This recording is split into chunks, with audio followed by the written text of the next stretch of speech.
welcome to the Friday show. I'm Ray Paulick, joined today by Bloodstock editor Joe Nevills and Chris Griffin, the track announcer at Parx Racing in Pennsylvania. Their big day is this Saturday, 12:05 first post, 13 race card that includes 5 graded stakes, 2 grade ones, the Cotillion and the Pennsylvania Derby. And after that is over, Woodbine has a huge night of harness racing. Chris, have you called harness races before? I have not. I know several of my announcer friends out there love it, and they actually are very good at it. And I just haven't had that chance. Well, Saturday night at Woodbine Mohawk Park, 13 races, $3,670,000 in purses, topped by the Mohawk Million, a 2-year-old open trot. That's at 10:45. So full day racing. Play the Parx card, play the Woodbine Mohawk card. Of course, you can also play Woodbine Thoroughbreds during the daytime. They've got a couple of stakes, and then get some sleep because the Vigil Stakes is on Sunday at Woodbine too. That's a full weekend of racing right there. It's a full weekend. So thanks to Woodbine for their sponsorship of the Friday show. Really good. The card came up really super strong, I thought, on Saturday. Chris, what do you think? Yeah, it's great. You know, when you talk about the racing office and the people that don't, you know, they're not in front of the camera, and obviously thank you guys for having me on, of course, and bringing us on here at Parx. But the people that work in the racing office and putting these cards together, remember, Parx races year round, so you have to consistently work every week to make sure that you continue to fill cards and you continue to find these races for wagering action Monday, Tuesdays, and Wednesdays when we run. We did add some Saturday programs, and this is going to be our last Saturday afternoon program. And it's obviously the biggest day of racing in Pennsylvania, especially for us here at Parx Racing, to get 13 races on the card, to have 10 stakes races, 5 of them be graded.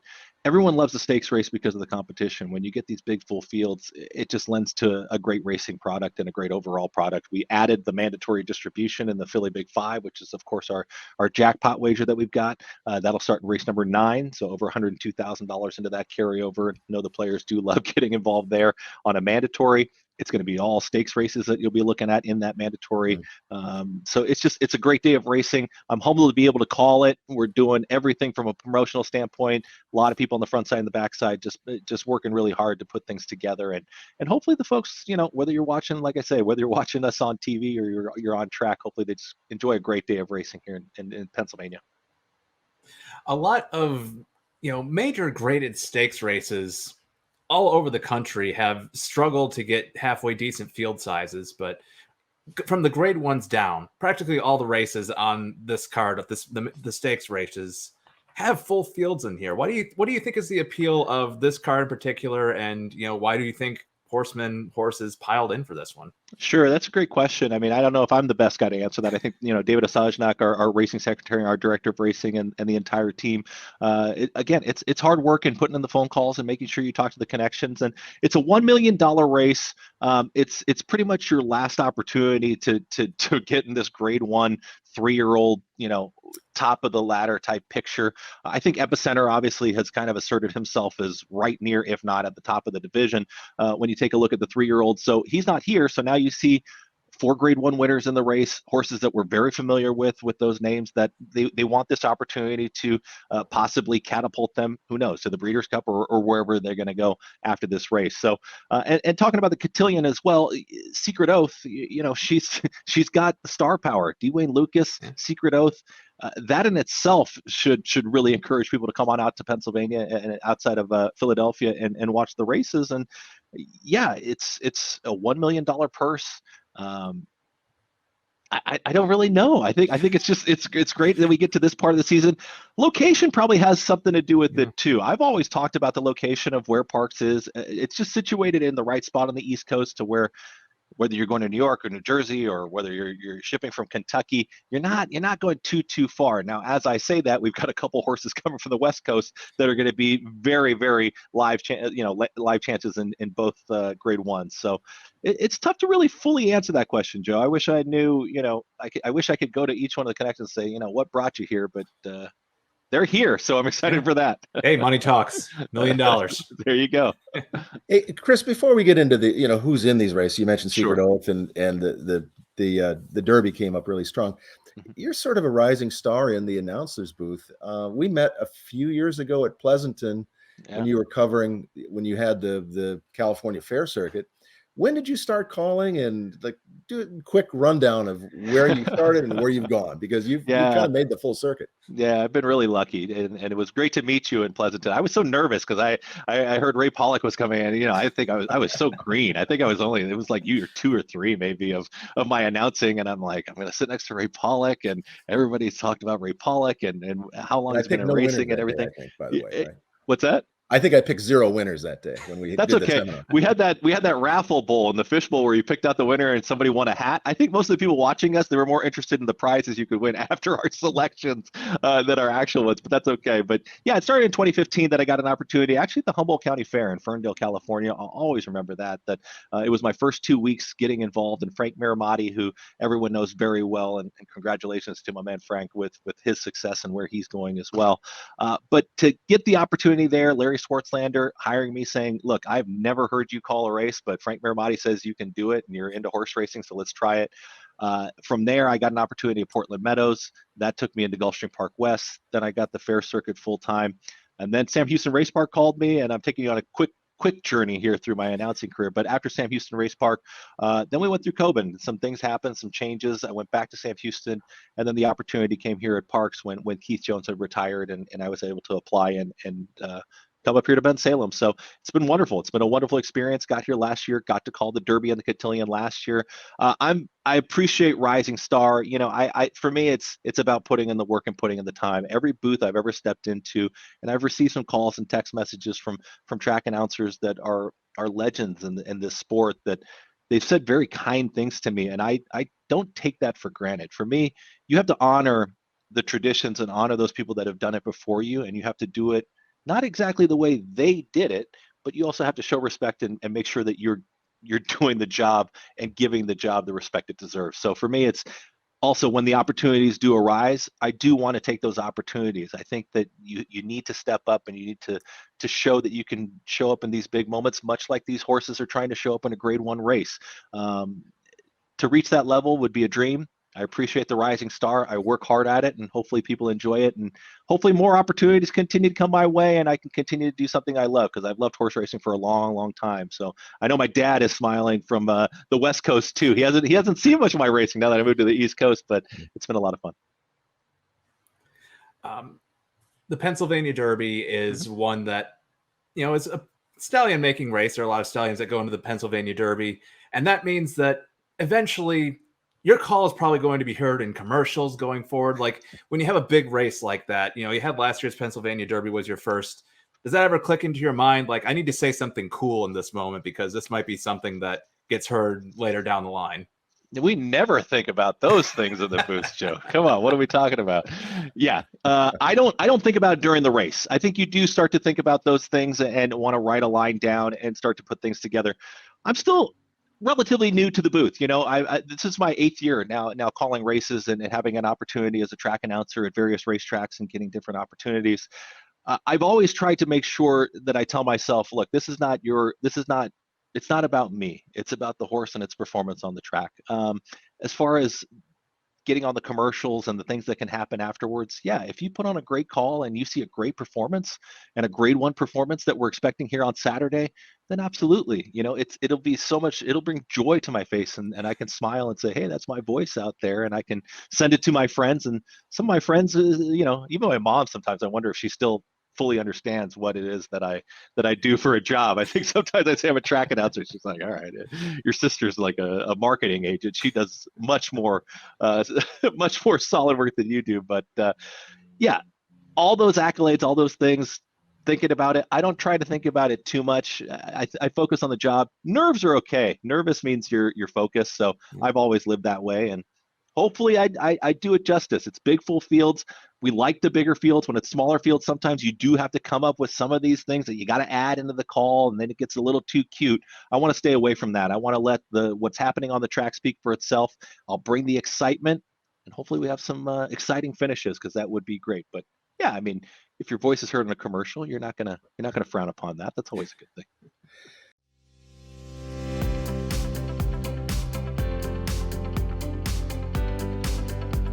Since 2008, the Paulick Report has provided hard-hitting, award-winning, independent journalism in the thoroughbred racing realm. Now you can partner with us to make it even better as a Paulick Report insider. We've launched a reader support program on Patreon where, for a small monthly subscription, you get access to exclusive content from Paulick Report staff and help us produce more and better stories. Now, before you get out your pitchforks, let's get one thing clear. This is not a paywall. The quality and quantity of stories you see on the Paulick Report website will be the same as it's ever been.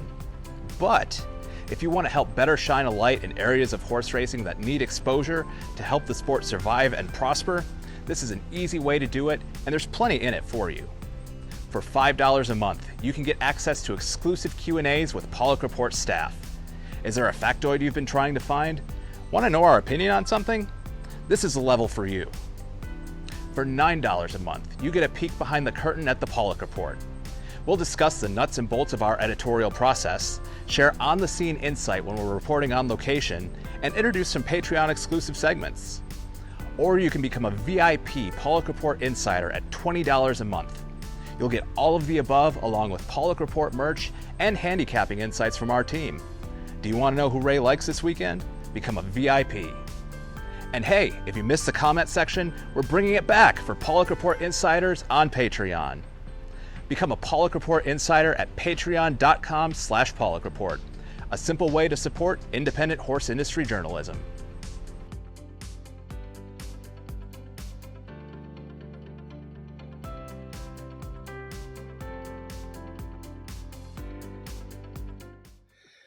Well, you mentioned the Cotillion Secret Oath. This filly to me is made of iron because she ran a good second to Nest in the Alabama. Was it August 20? 10 days later, Dwayne Lucas has her work a half mile. She goes a bullet 47 and change. 10 days after, that's kind of old school. Nowadays, most trainers are going 2 weeks, 16 days, something after a race. But she dances all the dances, doesn't she? Oh, I mean, 11 lifetime starts, 5 wins. It's Dwayne Lucas. I mean, how do you not get fired up for that? It just, we talk about old school. This man has been doing it for a very long time, and he knows exactly how to get the horses to the winner's circle. I mean, you talk about the dam and absent-minded, trained by Dwayne Lucas. So, I mean, these are just things that we take a look at and realize that he knows how to bring a grade 1 horse here to Pennsylvania. And he's also talked about that he was looking at this race. I mean, I have heard some of his interviews, and he talked to some of our team trackside, Danny Gibson, Dick Girardi. They were out at Churchill Downs during the Kentucky Oaks, and they got a chance to talk with him after the race and during the race. And he said, see you in Pennsylvania. So he's had this on the radar for some time. Yeah. They've had this race in mind. She had the 2 seconds at Saratoga. She had those races now. She's been behind Nest, who I would believe that everyone thinks she's at the top of the 3-year-old filly division. So they're here for one reason. It's to win this grade 1 Cotillion Stakes. They're going to be the 2-to-1 morning line favorite.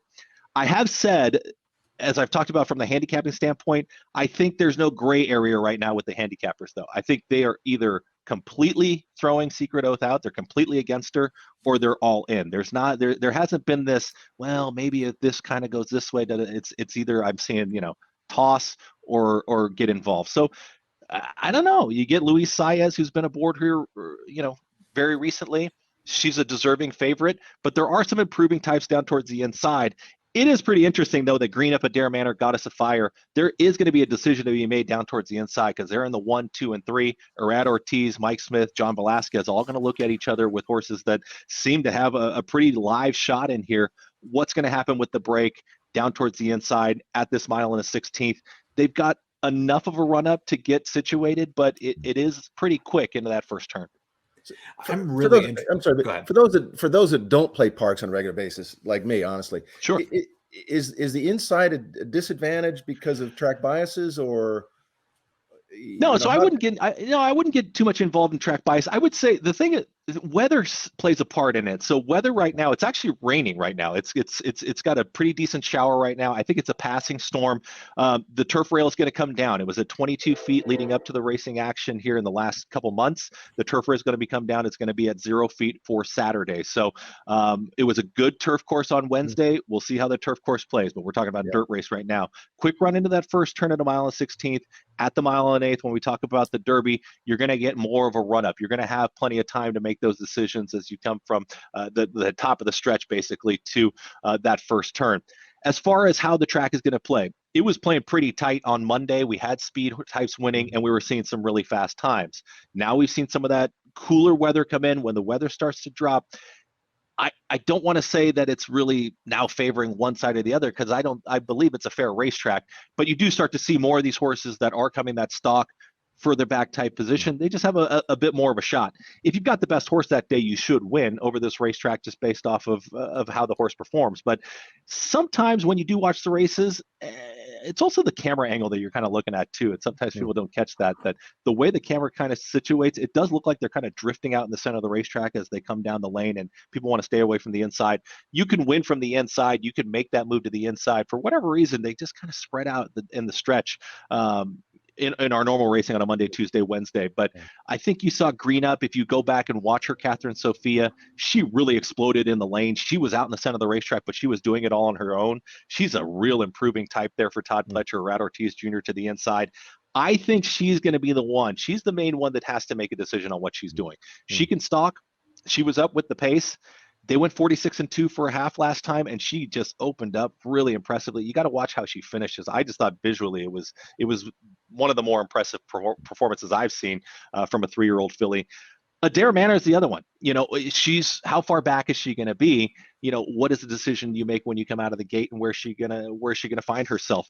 Morning Matcha is the local horse, the Pennsylvania bred, that I'll touch on her real quick. Butch Reed said she was a little closer to the pace than they thought she was going to be last time. Paco Lopez is going to be back aboard. I see her being further back.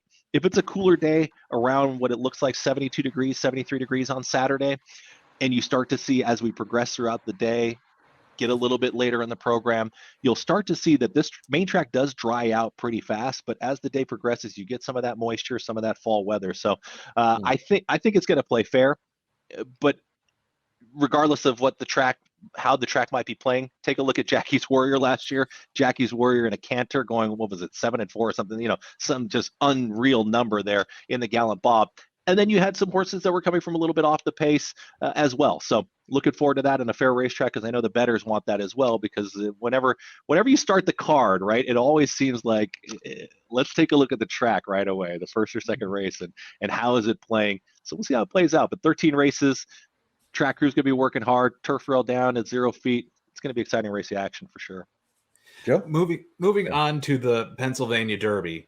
This is a stacked field. Looking up and down this field, a really nice, really accomplished horse is going to finish 8th, because there's just that many horses in there. Right. There's just, we've got Zandon, we've got Skippy Longstocking, who won the West Virginia Derby coming into this, Cyberknife, who's been having a fantastic summer, Tawny Port won the Ohio Derby, Taba, who's done plenty this year, Simplification's a nice horse, classic place. Go farther out, White Abarrio's done plenty of things here. Where do you see, what direction do you see this race playing out here? Yeah, this is an interesting one. It looks like on paper, We the People might find himself alone up front. I mean, I don't hate that. He's going to go, right? And he ran over a sloppy track last time at Mountaineer, and then he was in the Belmont. So it just seems like at the mile and 1/8, which was his, 3 starts back at Belmont in the Peter Pan, I just see them going to the front. It's a good post. Taba's going to stalk off of them. Cyberknife has to probably work out a trip to the inside. I keep looking around and I see quite a few closers. Zandon's going to come from further back.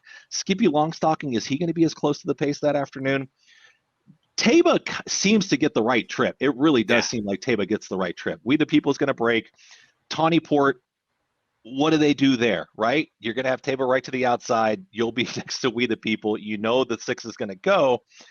How do you play that? I just, it's tough to kind of figure that out. Cyberknife down towards the inside.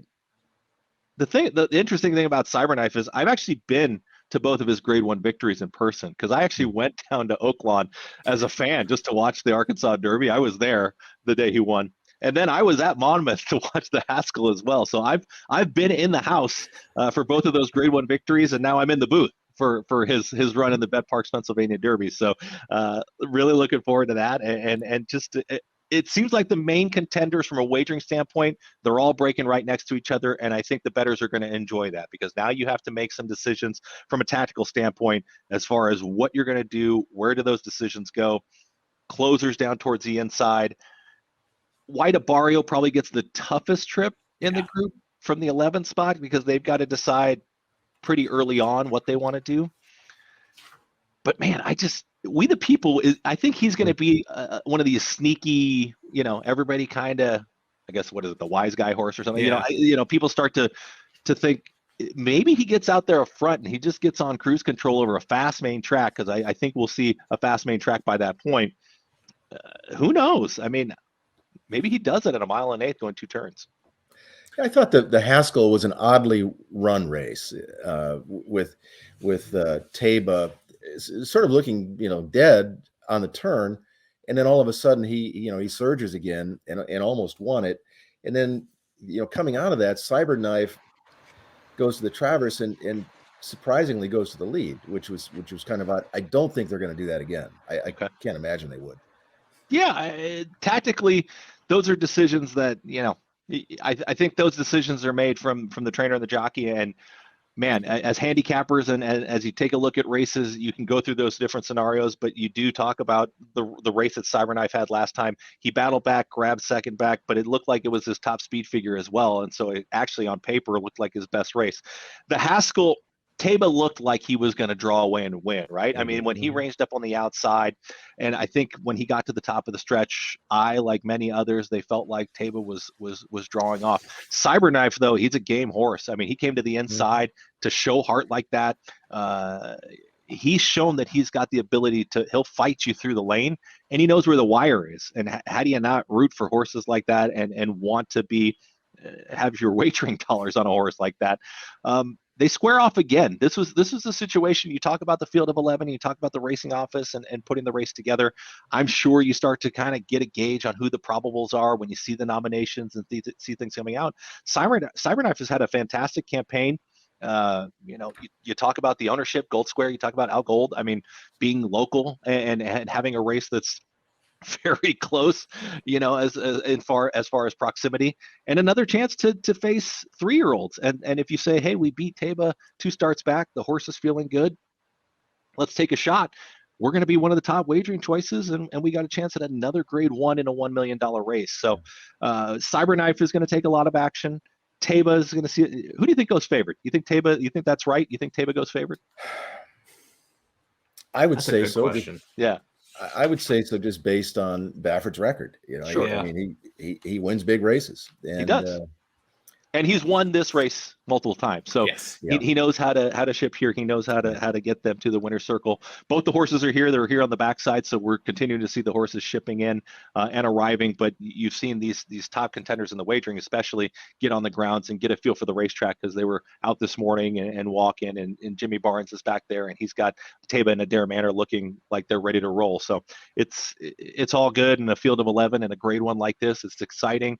It's exciting to start coloring the silks and making sure that that's dialed in and making sure we got that going on. And then at that point, it's just enjoying the day, and hopefully the bettors enjoy the day as well, because it's Pennsylvania's biggest day of racing. So it's our time to showcase. You talk about it, Ray. Not playing Parx all the time, or being here once or twice and visiting with us here. This is our day to shine. So let's do it right. Let's make sure it's good. Let's make sure everything's safe and the horses get around the racetrack, and let's have some great racing. That's what I'm about. That's what I want to do from the booth. Well, it's an outstanding card. As Joe said, the Derby itself is just stacked with quality. It's really as good a 3-year-old race as you're going to see. Yeah. And it's really fantastic. We really appreciate you taking the time to go over a little bit, talk a little bit about your background, and I really look forward to seeing the races on Saturday from Parx.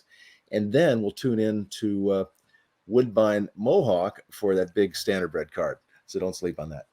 I appreciate it. Thanks again, Chris, for joining us. And Joe, thank you. Mm-hmm. We will see everyone back next week on the Friday show. Thanks so much.